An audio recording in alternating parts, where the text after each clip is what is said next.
நிலா போதுன்னே உங்களால் நிறைய கஷ்டப்பட்டுட்டேன் அப்படின்னு சொல்லிட்டு ரூமுக்குள்ளே போகிறாங்க. நிலா ரொம்ப மனவேதனையோடு இருக்காங்க. நம்ம சேரன் இப்படியெல்லாம் நடக்கும் நான் நினச்சி கூட பார்க்கல பாண்டி. அந்த ராகவும் நல்ல ஆளுன்னு நினச்சி நான் தெரியாதனமாக எல்லாத்தையும் சொல்லிட்டேன். அந்த ஆள் நிலாகிட்ட இப்படியெல்லாம் பேசுவார்னு எதிர்பார்க்கவே இல்லை. அண்ணே அவங்க பாஸ்கிட்ட போய் சொல்லியிருக்க தப்பு தாண்டான்னு சொல்லி சேரன் அலறாருங்க. நான் பண்ணினது தப்பு தாம்மா, மன்னிச்சிருமான்னு சேரன் கதவை தட்டி மன்னிப்பு கேட்குறாரு. ஆனால் நிலா கதவை திறக்கவே இல்லைங்க. பாவம் அந்த நிலா பொண்ணு வீட்டுக்கு வந்து ரொம்ப கோவப்பட்டுச்சு. அந்த ராகவ் நிலாவை அந்த அளவுக்கு கேட்டிருக்கிறான். நிலா என்னை ஒரு வார்த்தை கூட என்றைக்குமே தப்பாக சொன்னது கிடையாது. நான் தூக்கி வளர்த்த பையன் சோழன். அவன் பொண்டாட்டிக்கு ஒரு கஷ்டம்னு வந்த உடனே என்னை அடிக்க கையை ஓங்கிட்டான்.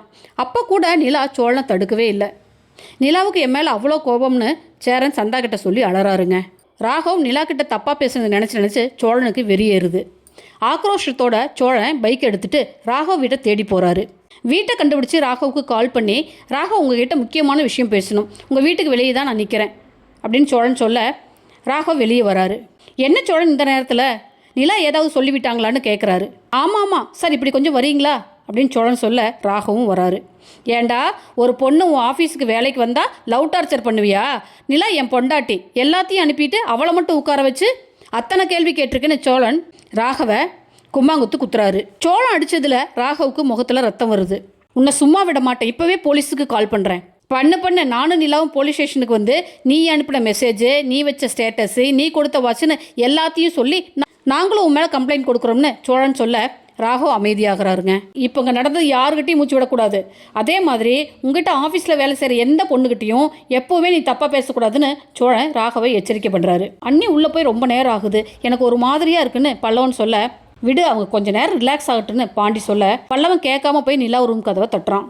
நிலா கதவை திறக்க, அண்ணி வெளியே வந்து எங்க கூட உட்காருங்க அண்ணி, ஏதாவது பேசுங்க அண்ணி அப்படின்னு சொல்ல, நீ என்ன சின்ன பிள்ளையா, என்ன நடந்ததுன்னு உனக்கு தெரியாதா, என்னோட மனோநிலை என்னன்னு உனக்கு அவளையே இல்லை அப்படித்தானே அப்படின்னு சொல்லிட்டு திரும்பவும் கதவை சாத்துறாங்க.